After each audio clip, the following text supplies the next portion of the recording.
When hopes of having a technically perfect game with stunning graphics seem to have completely vanished, when you know that you won't see anything other than games that are technically similar to those of the PlayStation 1 and 2 era, when game developers have been promising gems only to sell piece of glass, here comes the guys from Vertical Robot, an indie developer who has already shown their worth and skills with Red Matter, bringing the same technical level with the second chapter. Red Matter 2, with an exceptional push on graphic and physics, further enhanced for the PSVR2 version, adding to the already acclaimed masterpiece released about a year ago on PC VR and Quest 2, 120 FPS with no reprojection, foveated rendering with graphics improvement, 4K resolution, improved lighting, shadows and bloom, support for haptic triggers and feedback.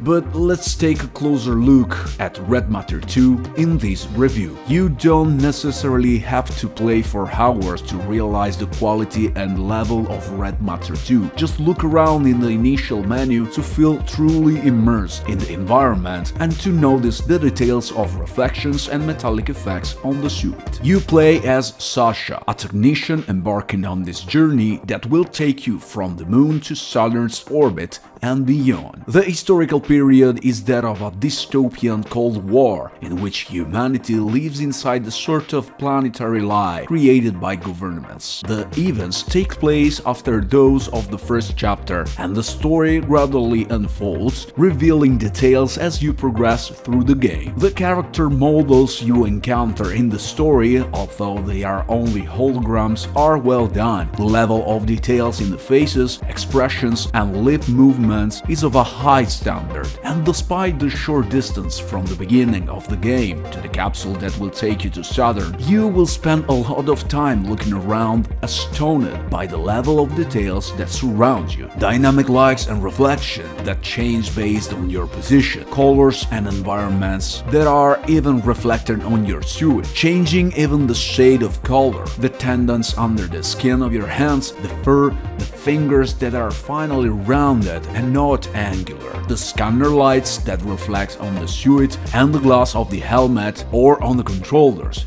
the objects that give an idea of the material they are made of, metals, glass or plastic.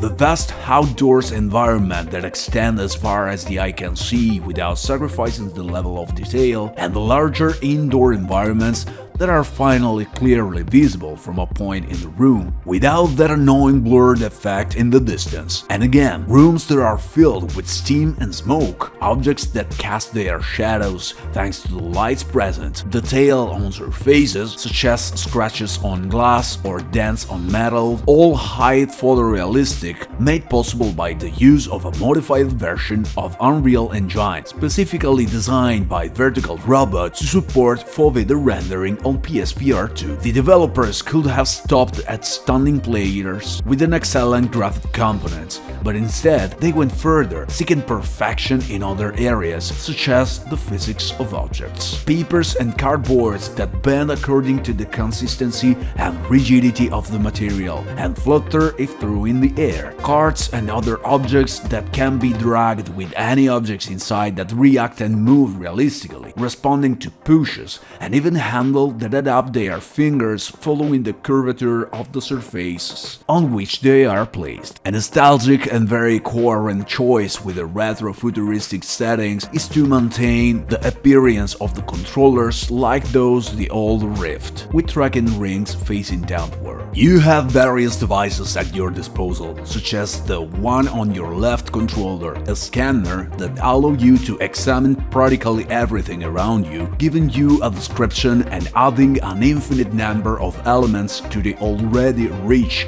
and well-structured story. You can also use a connector to hook ports and terminals, and you can store objects into two pockets located under the controller's handles, a bit like in Alex. The puzzles are not particularly difficult, mainly consisting of environmental enigmas such as unlocking a door using an electric panel or crank, hitting a switch from afar with your weapon, or putting together the various pieces to rebuild a destroyed terminal, passing the current through a circuit, and other small puzzles to solve in order to proceed. Nothing impossible though. To break up the reflective pace of the game, there are some phases where you will have to fight. Yes, you heard it right. Red Matter 2, after a first chapter that was exclusively exploratory and brainy, threw you in the fray with a series of battle against guard drones. Don't worry though, finding a weapon and facing a few enemies to shoot at doesn't turn the game into a shooter, but only serves to raise the level of attention in a game that, in its approximately 5 hours, will primarily stimulate your intellect